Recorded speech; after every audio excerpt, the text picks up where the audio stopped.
یہ غزہ پر اسرائیلی حملے کا بدلہ ہرگز نہیں تھا.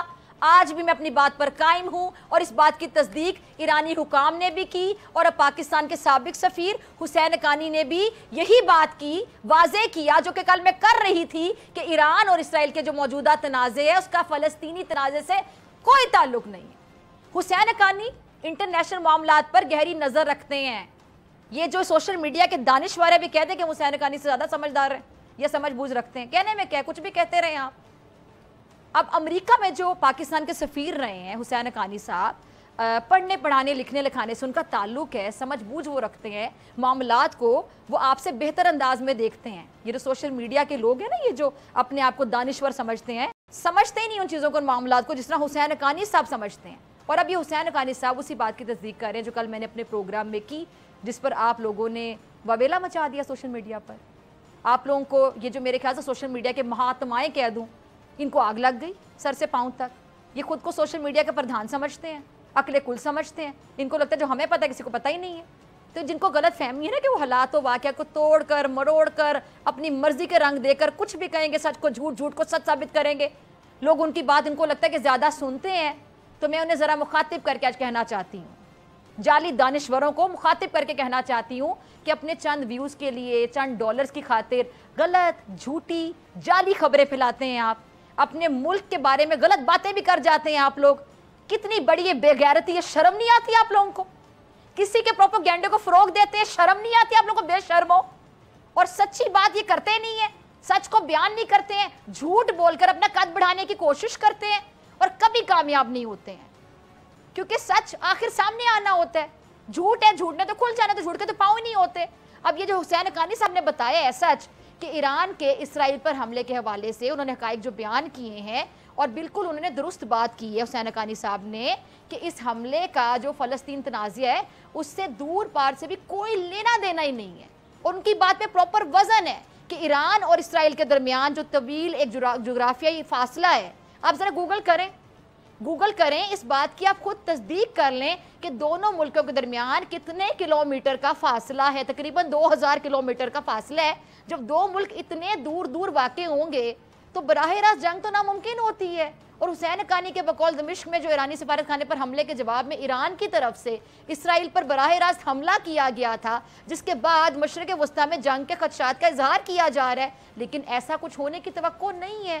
یہ ان کا تجزیہ ہے, جو سمجھ بوجھ رکھتے ہیں, جو آپ سے زیادہ عقل رکھتے ہیں, جن کا آپ سے زیادہ تجربہ ہے اس چیز میں, کہ وہ سمجھتے ہیں معاملات کو. اور کل میں نے بھی یہی بات کی تھی جس پر امت مسلمہ کے نام نہاد ٹھیکیدار تپے ہوئے ہیں.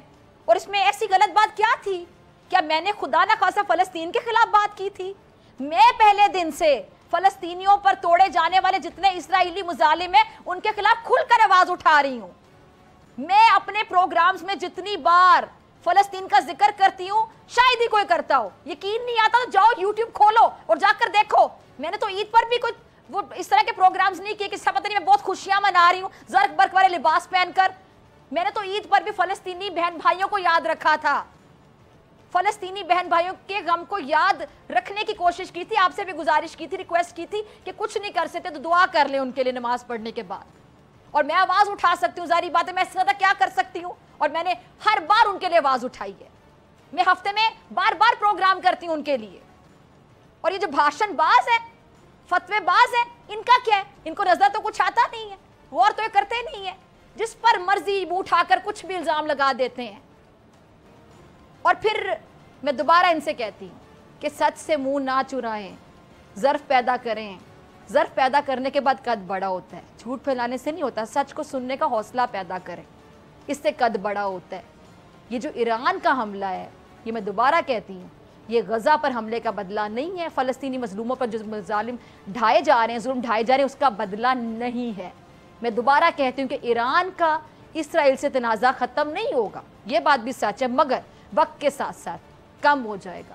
اور میں نے جو تجزیہ کل اپنے پروگرام میں پیش کیا, جس پہ یہ جو جعلی دانشوروں کو سر سے پاؤں تک آگ لگی ہوئی ہے, اب وہی سفارتی محاذ پر نظر رکھنے والے بھی کہہ رہے ہیں جو میں نے کل بولا کہ اسرائیل کا ایرانی سفارت خانے پر حملہ اپنی طاقت کا اظہار تھا, کہ ایرانی پاسداران انقلاب کے جو لوگ عراق شام میں بیٹھ کر اسرائیل کے خلاف منصوبہ بندی کرتے ہیں وہ انہیں نشانہ بنائیں گے، اور پھر جواب میں ایران نے اسرائیل پر حملہ کر کے ایک ریڈ لائن کھینچ دی کہ تیسرے ملک میں اس کے لوگوں کو نشانہ بنایا جائے گا تو پھر وہ جواب ضرور دے گا، جیسا کہ ایران نے حملہ کر کے جواب دیا اور آپ نے وہ جواب دیکھ بھی لیا۔ اب مجھے یہ بتا دیں کہ اس میں غزہ کے لیے یا فلسطینیوں کے لیے کون سی آواز اٹھائی گئی؟ جب ایران نے جواب دیا تو یہ اس میں انہوں نے فلسطینیوں کے لیے جواب دیا۔ جو غزہ میں نسل کشی ہو رہی ہے فلسطینیوں کی، کیا اس کو روکا ہے ایران نے؟ ایران نے اپنے لیے جواب دیا ہے، ایران نے غزہ کے لیے جواب بالکل نہیں دیا ہے۔ اچھا بڑھتی ہوں اپنی دوسری بڑی خبر کی جانب۔ بھارت کے ہوتے نظر آ رہے ہیں پوری دنیا کو، اور پوری دنیا میں یہ بات زبان زد عام ہونے لگی ہے کہ وہ دن دور نہیں ہے جو بھارت کے ٹکڑے ٹکڑے ہوں گے، اور ایک ٹکڑے کروانے کی بنیاد کس نے رکھی؟ اس شخص نے جس کو آپ اسکرین پہ دیکھ رہے ہیں، جس کا نام ہے نریندر مودی، یا آپ اس کو دریندر مودی بھی کہہ سکتے ہیں۔ ہندوتوا کا شور مچا کر، اکھنڈ بھارت کا جھوٹا سپنا دکھا کر، انتہا پسندی کی پالیسیوں کو فروغ دے کر اس دریندر مودی نے ایسے کام کیے کہ بھارت میں رہنے والوں کے درمیان واضح تقسیم نظر آنے لگی ہے۔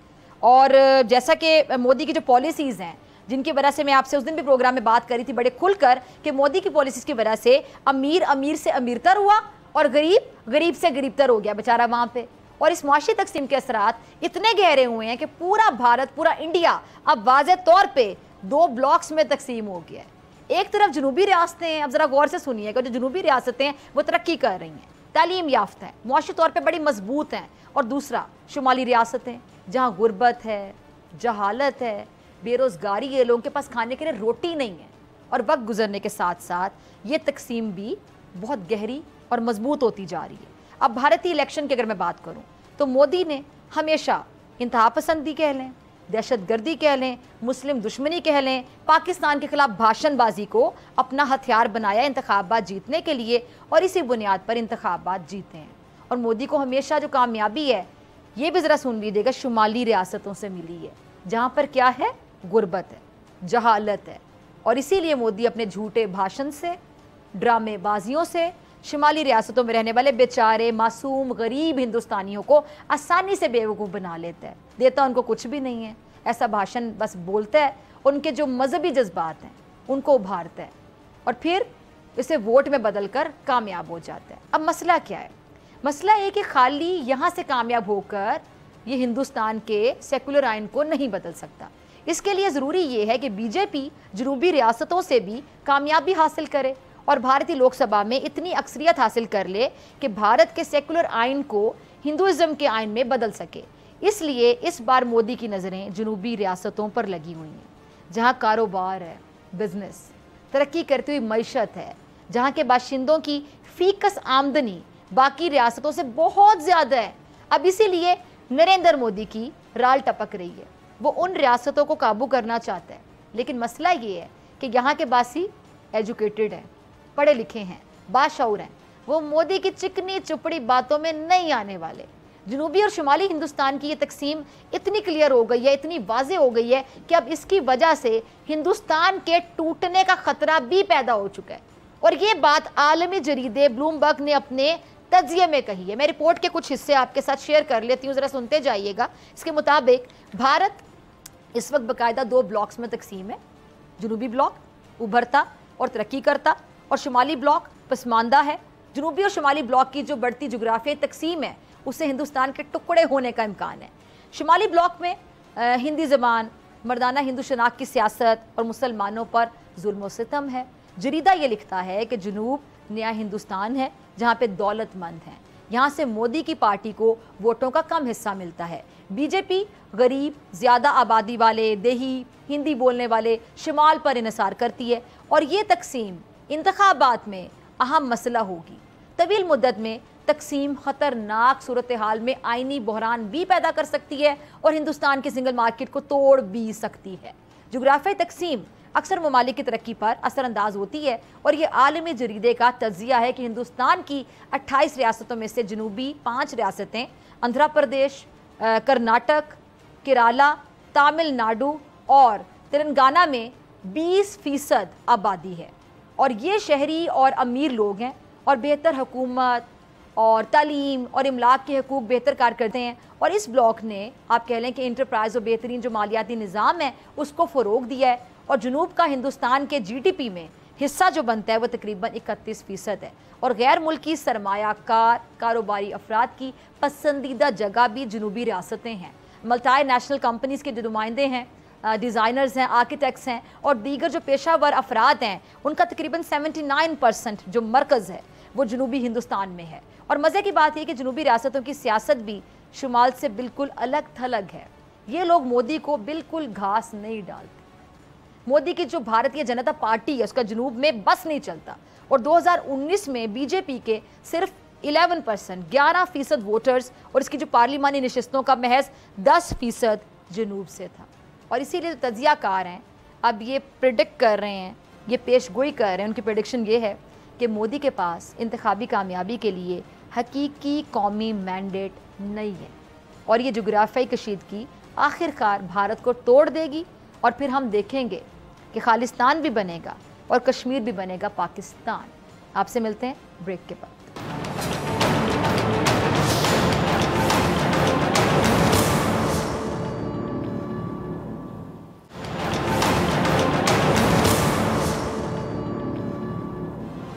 ویلکم بیک ناظرین۔ سعودی وفد جو ہے پاکستان پہنچا اور سرمایہ کاری جو بڑھانے پر بات چیت بھی ہو رہی ہے، مگر اثرات دیکھیں کہ سٹاک مارکیٹ کاروبار میں تیزی کے نئے ریکارڈ بنانے لگی ہے، اور دوسری طرف سیاسی عدم استحکام کے بھی خدشات ہیں۔